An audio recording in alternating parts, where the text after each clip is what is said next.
You are now listening to the Meat Pies podcast, your podcast for most things footy and few things pie.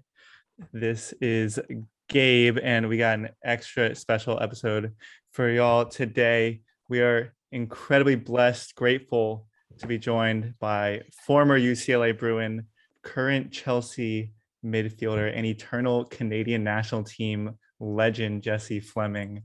While Jessie established herself early on as one of Canada's greatest young sporting talents, she solidified herself as one of the biggest ballers in the world this past summer as she helped the Canadian team bring home gold in the Olympics as a midfield maestro and a deadeye from the penalty spot. Jessie, thanks for taking time out of your busy schedule and coming on the pod with us. Yeah, thanks for having me. That's quite the introduction. I don't know Oh, if of I've ever course. had an introduction like that, but yeah, no, I'm happy to be on with you guys. Of course, yeah. Well, we have to do it right when you come on the Meat Pies podcast. But it's not just all talk. Like you really have proved yourself over and over again. But it all sort of starts in London. But we're talking about London, Ontario here. Yeah, the smaller Can London.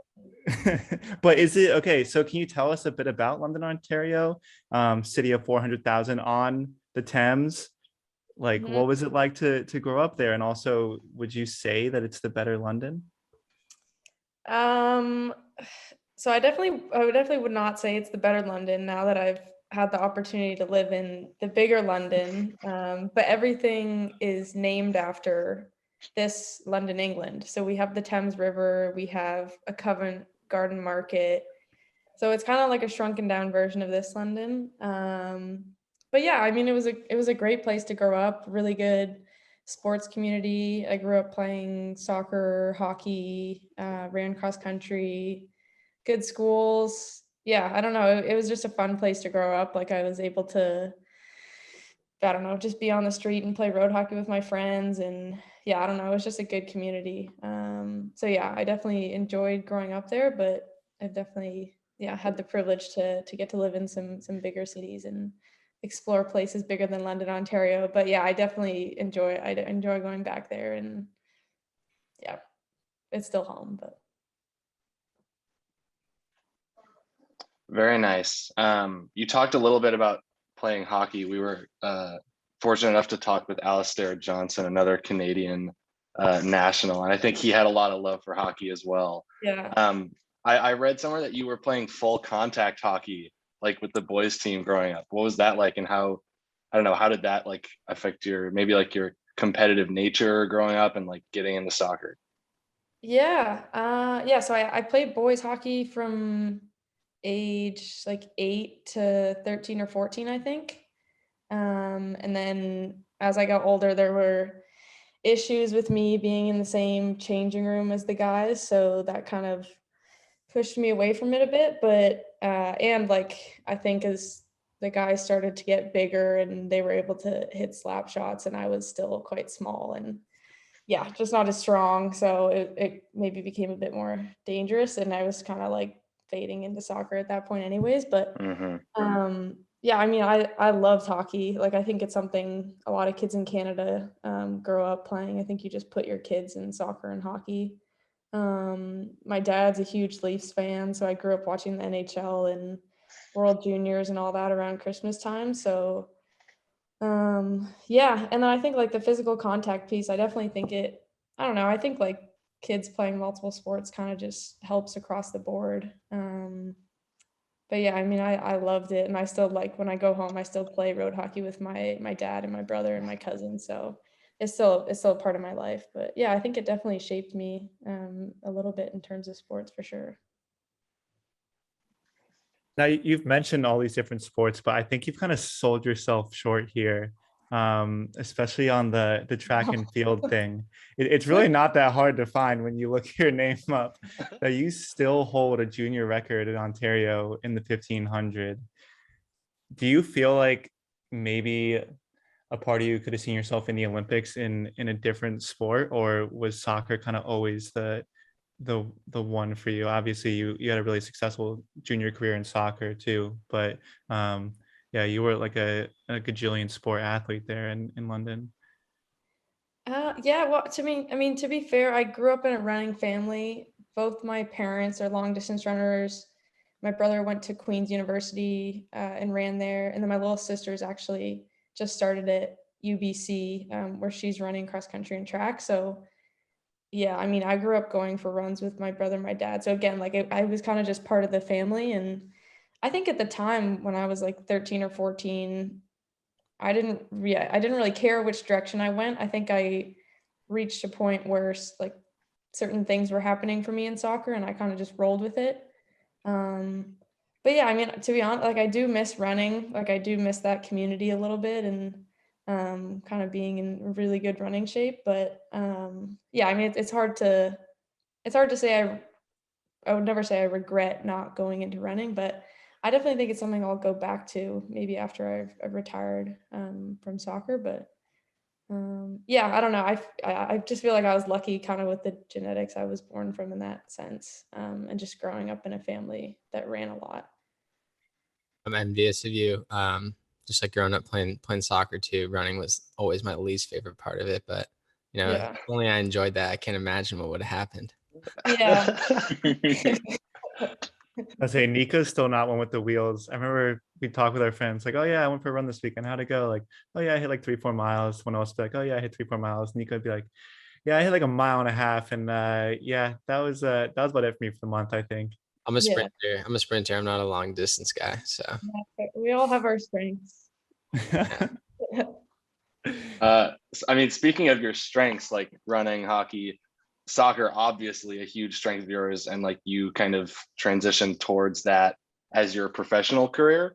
And like after your senior call up, you're getting some minutes in the World Cup squad, which is amazing, on like a really strong team.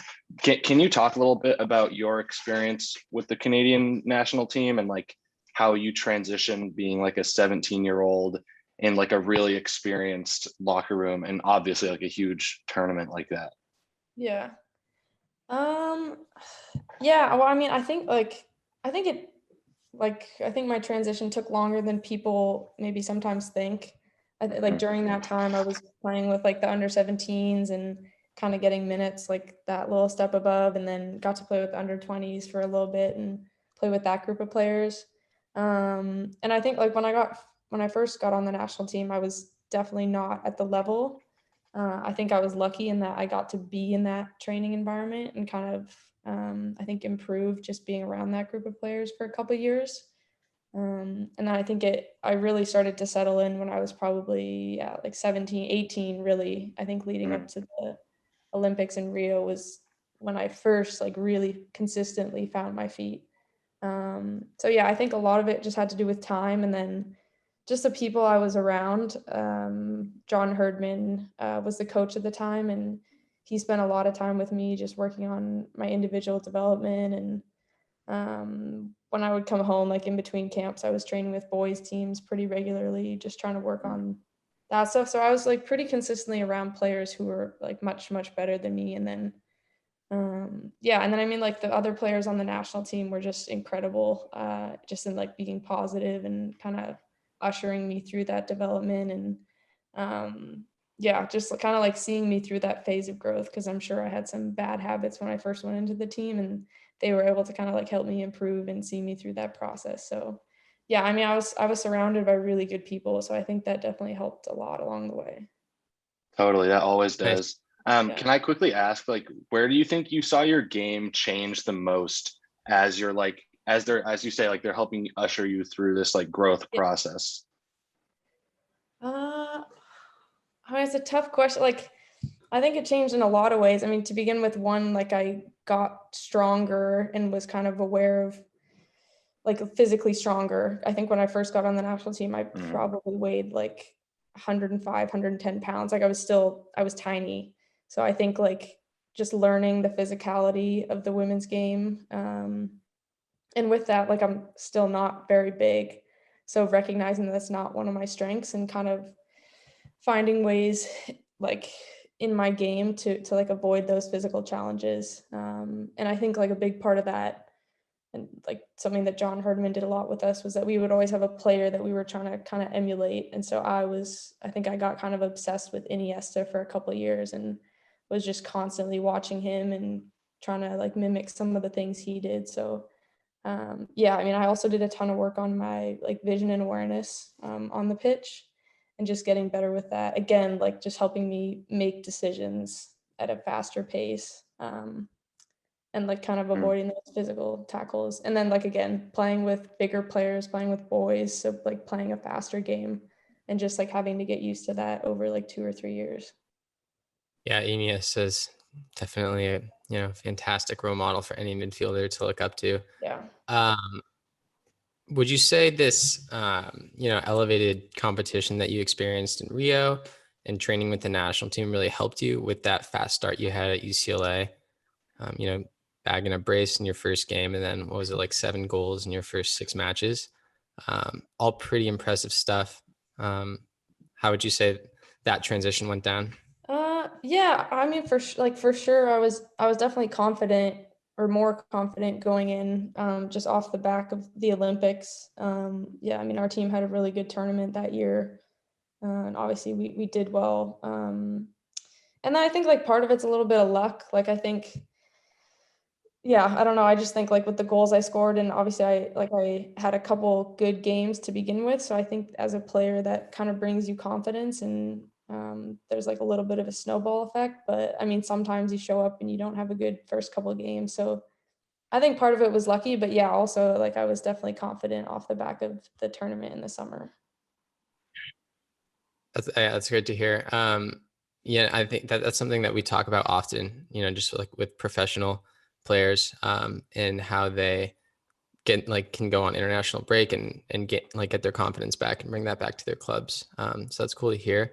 But it was like a really, really fast transition for you, right? It was like 10 days before you were back in with your first match at UCLA. Like what was that year like in general? Just like 2016 going from Rio to school and having to start Yeah. classes. Must have been pretty crazy. Yeah, no, it was definitely a crazy year. Yeah, I mean, yeah, it's always hard like not having a ton of time at home. I think after long tournaments, especially with like the Olympics or the World Cup, you're together with your team for usually like around 3, sometimes 4 months before you've been home. So, I think it's always like it's always really daunting when you're thinking about it in the future. And then when it's happening to you in the present, I think like again, I was lucky. I had good people around me. Like my mom took me to school and was in LA for the first, I think like 5 or 6 days when I was moving into my dorm room and kind of still like getting settled with the team and everything. And then I think like just the team at UCLA was awesome. Yeah, all the girls in my class and the older players were just really welcoming and they made it quite easy for me to transition. So yeah, I think I had good people around me again. But yeah, it was very daunting at the time and things were happening quickly, but looking back, it seems easier than it felt at the time. Yeah, and I mean from that first like move into your dorm with your mom's support all the way through, I guess, senior year, right? You ended up having a really successful collegiate career, and then last year you signed your new contract with Chelsea. So I guess we're kind of wondering how did coming into a club with such high pedigree like Chelsea, and facing world-class players every day in training help propel you to the success that you had this last summer? Um, yeah, so I mean, like last year was also a bit of a weird year for me and everyone, of course, with the pandemic. Originally, I was supposed to stay at UCLA because I hadn't finished my degree yet. So yeah, I was doing my degree over 5 years. Last year was my 5th year. But then with the pandemic and courses going online, the Chelsea opportunity came up, and of course I jumped at it. Just such a cool opportunity, and like you said, such a good group of players. So I was really excited by that challenge. And yeah, I don't know. I think it's kind of similar to my first couple years on the national team, and that I'm definitely playing with players that are better than me. Like the likes of like Ji So Yun, Fran Kirby, Pernilla Harder. Like these are some of the best players in the world.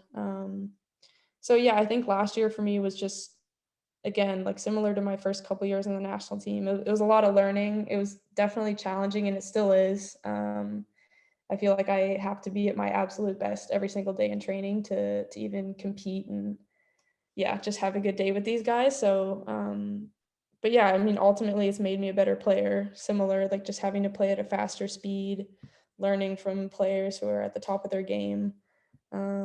So yeah, it's been a lot of learning this year. And then I think this summer, like being able to go away with the national team has been good for me, just in that it gave me some confidence. I got to play a few more minutes, and yeah, I mean, obviously we had a very good summer, so that's always positive. But yeah, I mean, I think it set me up in the same way that my first couple of years on the national team did, and that like I'm being challenged day in and day out. So I think it goes a long way. Yeah, and I also feel like, from what I understand with professional soccer players, there's sort of like a sense of camaraderie playing with your national team that kind of gives you that support system, kind of launch you into something new. So I'm sure this next season will look really great for you. Yeah, for sure. No, it's like, and even within the year, like when we have international breaks, it's nice. Like it's just a change of scenery and a different group of people. So it's always nice kind of changing up between the environments, and like both bring you things, but they're different. So it's good. Totally. Well, I mean, obviously, you mentioned very successful summer for you all at the Olympics, but I think it can be maybe described as a tournament that really is moving Canadian soccer into like a new moment, a new generation. And your stardom kind of grew along with the team, sort of match by match, as you scored crucial penalties in the quarterfinals, semifinals, and then a pair of them in the gold medal match. But I guess I'm sort of wondering, because penalties is kind of on the minds of a lot of footballers, football fans right now. It was a pretty hot topic over the Euros, of course, but penalties have decided some of the biggest matches in the world past couple of years. So what is it that you like about taking penalties so much when you know, players don't always rise to the occasion in that moment? Yeah, like, I mean, I think going into a tournament, you never want to be in the situation where you're like taking penalties. I think it's a part of the game. So I think it's something that you accept. And I know as a team this summer, it was something that we went into the tournament very prepared for, because it's just a reality of the game.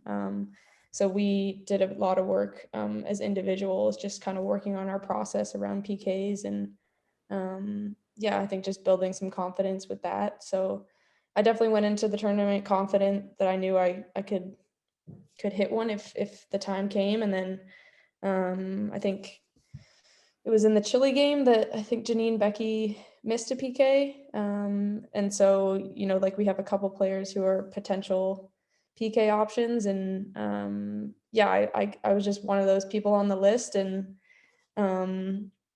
yeah, I don't know, just trusted my process when the opportunity came up. And then it came up again and again. So I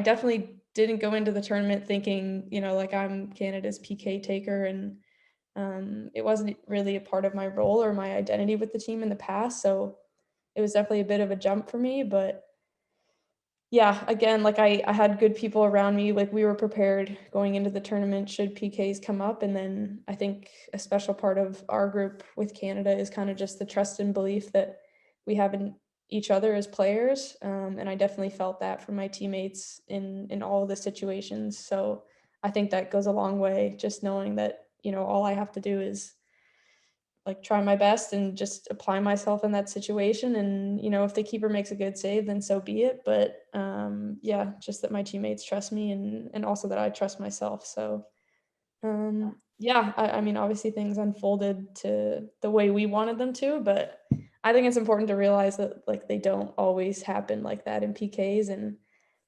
yeah, I think the soccer gods were on our side a bit this summer, but at the end of the day, like it's a part of the game, and we were ready for it, and it worked out for us. Yeah. I mean, I think everyone who watched the Olympics could kind of see how special the bond was between all of you. You know, when you're getting the ball handed to you by a legend like Christine Sinclair, and that confidence is clearly there. That everyone believed you were going to step up and knock it home, or people were going to live with the outcome. But this is kind of a tough question, but something we've talked quite a bit about in our chat and on the podcast a little bit as well. Do you think that matches should be decided by penalties? Maybe obviously in the flow of the game, like a penalty happens and those kicks need to be taken, but it does seem sometimes, obviously it worked out very well for you all this past Olympics, and you all had an amazing team and an amazing run. But when you play so hard for 120 minutes and then to decide the game on penalties, do you think that there's maybe a better way to decide a match? Yeah, I've definitely had this debate, I feel like, with teammates and just even with myself. Like, it is quite a cruel way to finish a game, and it is hard. Like, yeah, even, I don't know, just like the Brazil game, the Sweden game, like I just don't think it necessarily always does justice to the performance of the team. And I just think it's hard because a lot of times it seems like it comes down to one person's mistake or one person's success. So yeah, I don't think it's the best way to decide a match. I wish the match had been decided in 90 minutes, but obviously that's not, or 120 minutes, 90 minutes, 120 minutes, but obviously that's not the case in some situations. Yeah, I don't know what the alternative is, but yeah, I don't think it's the right way to decide a match. I don't think it does justice to a lot of matches, but yeah, unfortunately, I don't know what the alternative would be, but yeah, I don't know. I don't like it. Like, yeah, I don't know. It's tough. Yeah. I mean, obviously, if there was a better answer, we probably would have a different way of doing things at this point. But yeah, it is a tough way to decide matches sometimes. But obviously, the gold medal was so well deserved, and this was a penalty that wasn't in a shootout. But if it wasn't for penalty kicks, we wouldn't have had that knee slide that you pulled off against the U.S. Was that the best knee slide of your career? Well, I think it's the only knee slide of my career. That's even more impressive, actually. I feel like players, especially nowadays, they pull the socks up above the knees and they're just going for it like every single week in training. But for that to be your only knee slide, that was a special one. Did you practice that once? No, that's not something I usually. I don't know. I think that was an out of body experience, but I think afterwards I was just glad I didn't. I don't know if you guys have ever seen the clip of Iron Robin when he goes through and he like skirts and then falls over. I was just glad that didn't happen. Luckily, the pitch was nice and wet and slick, but yeah, I don't think I'll ever do that again. That was one time. I was going to say that if there's an alternative to penalties, it should be a knee slide competition. That takes some real skill. Yeah. But I'd say your contract's going to become the most expensive in the world then, for sure. Yeah. Just off the tape of the one knee slide. Well, also, this is my final follow-up on sort of your time with the Canadian national team this summer. But after sort of your heroics in the tournament, are they still calling you Jeff in the locker room? Well, yeah, I mean, that's been my nickname on the national team for a while. I don't know do you guys know the backstory? Have you researched? I saw something about your former manager, John Hardman, who's now with the men's team. I think he accidentally called you Jeff in training after talking to Steph, your keep. He accidentally called me Jeff. So then, of course, like Melissa Tancredi, who's kind of like was, I guess, kind of the jokester on the team when she was on the national team, and everyone else just started dying laughing and kind of caught on to it. So yeah, most of my teammates call me Jeff or Jeffrey on the national team, which I don't always appreciate, but that is my primary nickname on the national team when somebody's joking with me. Yeah. Well, here on the PIES podcast, we're going to advocate for. I mean, I think Jeff's a great nickname, but if you don't like it, we'll advocate for a change. I think it's well deserved after the summer that you've had. But I don't know, maybe we might not be so popular with your teammates if we get this change to happen. I don't think my Chelsea teammates are aware of that yet, so we can keep that on the down low. Yeah. Or we can make this go viral, and then anywhere you go, you're just gonna call Jeff. That'd be tough. And it's over. Yeah. So Jesse, so obviously the women's game and the WSL is growing at a really rapid rate. It's an exciting time, but there's still a lot of resources that haven't been given to you all yet. So whether that's access to, largest stadiums, your kits being sold and listed, VAR, professional refereeing, these things obviously have a legitimate impact on the game, especially as we saw with some controversial decisions in your opening match against Arsenal. So there's obviously a lot to improve upon in football as a whole, but we're really curious, what do you see as the most important next step or steps for the women's game to reach greater heights and unlock some of the untapped potential that's out there? Yeah, that's the $1 million question. Yeah, I mean, like you said, I definitely think, obviously there's quite a lot of room for improvement, but I think it's also important to kind of realize the momentum that the women's game has and how far it's come. Like, I think these things take time. And I know a lot of people are impatient, and for good reason, but I think the women's game has grown quite a bit, and it definitely has a positive trajectory right now. So I think that should be celebrated.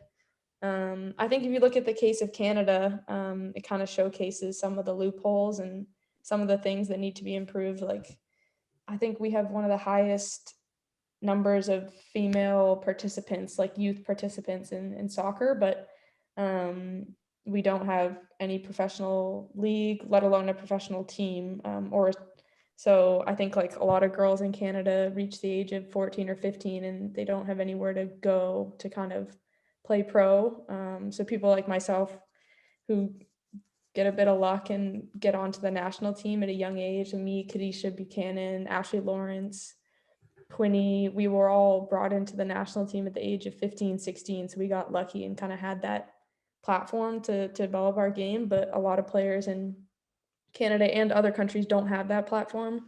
Whereas if you look at the men's game, obviously like the opportunities in terms of pro, semi-pro, like even if you look at the EPL, you've got championship and League One. So I think just like the availability of teams and environments for girls and women to play in, and to be able to kind of like grow their game and not having to work full-time or part-time on the side, or go to school at the same time, which a lot of people still do, and are still doing. So yeah, I think a lot of it just has to do with kind of like those avenues for people to play and be able to semi-support themselves. Yeah, I mean, I think that's a big next step. But again, like I definitely also want to acknowledge just like the positive trajectory of the women's game. And yeah, I do think it's growing. I do think the WSL is growing, and hopefully it'll continue to get more competitive in the coming years, and that's only going to make the players even better and grow the game more. So yeah, that's my best answer. Nice. No, I love that. It's always a work in progress, and it'll continue to be for some more time here. A couple of quicker questions. Wait, really quick too. I do want to just say that on the podcast as well, we are definitely really stoked about the current state of the WSL too, because I think a lot of people out there, like on social media or wherever else, say, well, like let the quality get to a certain point and then like we can invest. But I think those people have sort of been living under a rock for the past, even decade. Like I think if you watch, it doesn't even have to be like the opening match y'all had against Arsenal. Like the quality is there at this point. Like the matches are really entertaining. So I fully agree with you that like the women's game is in an amazing place right now, and we're definitely like, we're texting in the chat all the time about the WSL matches going on, especially that our teams are starting to invest a little bit more in their squads. So we definitely hope it keeps on this same trajectory. Yeah, no, for sure. And I know, so like obviously I have a couple of teammates in the league at different clubs, and yeah, it definitely seems like more and more clubs are interested in kind of investing in like having women specific pitches at their training grounds and trying to build up facilities. And obviously that attracts the best talent from different countries around the world. So yeah, I think the WSL is in a great place. And I mean, as much as, you know, we want to win the league this year, I think like as a team at Chelsea, we're excited that it's going to be really tough for us to win the league. And I think that's how it should be going forward. Like, yeah, again, like we want to win the league, but I think it's good if even like at Olympics and World Cups, when you have different countries or different clubs kind of winning the big events when it's not the same club back to back to back. So yeah, hopefully it just continues to get more competitive. Yeah, I've definitely felt that just like increase in level of competition at the World Cup, especially this summer. We just want to ask you a couple of quicker questions now before we finish up. You've played with and against so many world-class players. Who's the most impressive that you've played with or trained against or played against in a match? And like, who really surprised you when you got on the pitch with them? That's a tough one. I think I've always been a big admirer of Kim Little. She's a Scottish midfielder. She plays for Arsenal. Ji So-yeon on Chelsea, I think, is one of, if not the best players I've ever played with. Just some of the things she does in training, like her composure on the ball is, yeah, it's just on another level at certain times. And again, like I've always followed kind of like smaller players that kind of match my physique. And yeah, just the way that, I don't know, just the way she like uses her body, and she's a very, very smart player, and it's been really cool to get to play and train with her. Kadisha Buchanan, I mean, like I have to throw that name in there. I'm a huge fan of her. Like she's seemingly impossible to get by in training at sometimes. Like she's a beast. So I have a lot of respect and admiration for her. Who surprised me the most? I mean, to be honest, like I'm like, I don't know, I definitely have a soft spot for keepers. Anne-Katrine Berger at Chelsea. Like sometimes we'll play rondos as a team, and I just always find it crazy when our keepers are like some of the best ones out there and like whipping out Cruyff turns. And so yeah, she's unreal. Yeah. Love that. Yeah. Who else? Any up and coming youngsters that we gotta keep an eye out for here? I'm trying to think.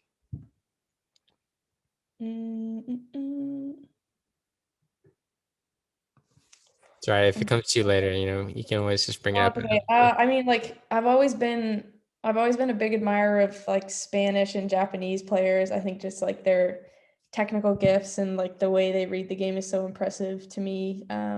So I'm a big fan of Mana Iwabuchi, who's on Arsenal now. She plays for Japan. Putellas on Barcelona when we played them last year. She was really I mean, there's so many good players. I could rhyme off so many people. Like I think there's so much to like learn and admire.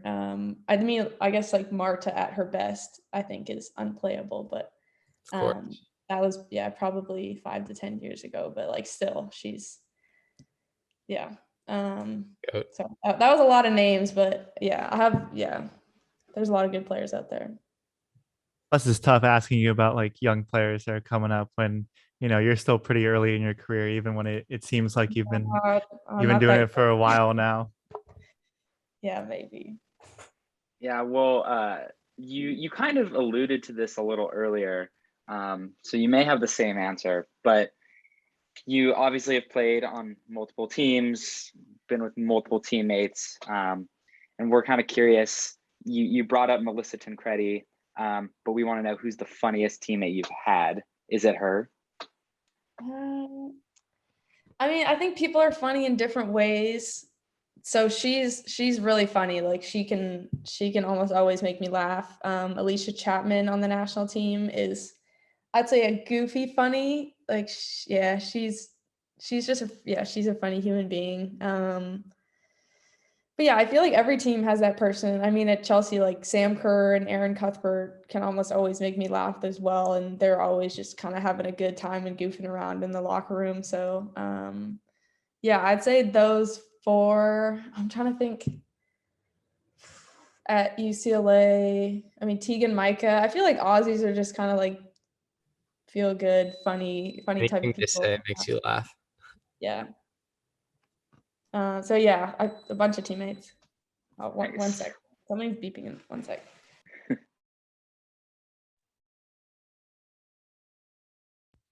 We got like 2 more questions.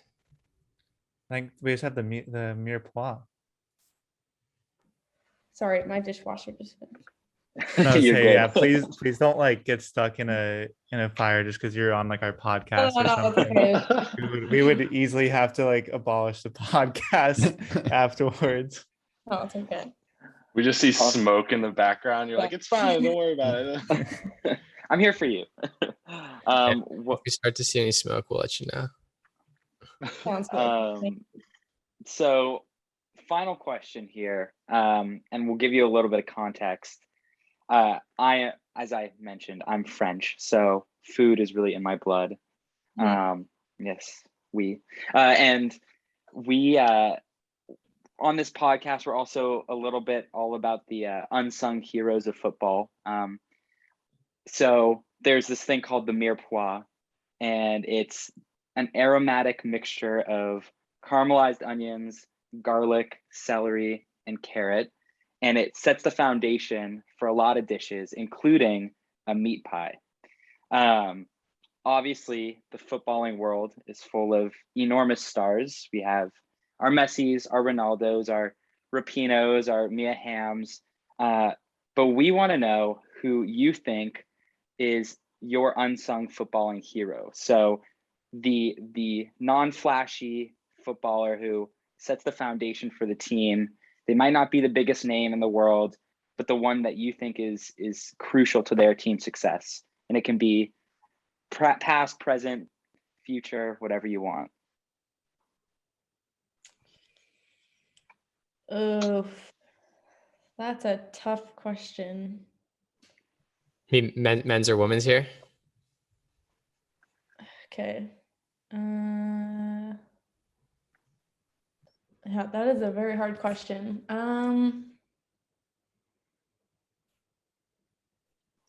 I always think of like the N'Golo Kantes and I know Conte came to mind, but I feel like he's like one of the most well-loved football players on the planet. Like if you don't like N'Golo Kanté, something's wrong with you. But true, very true. I think so. I grew up watching Barcelona a lot with my dad. And when I think back to the Barcelona from like 2009 to 2012, I feel like guys like Dani Alves and Pedro, I think really made the magic of that team stick.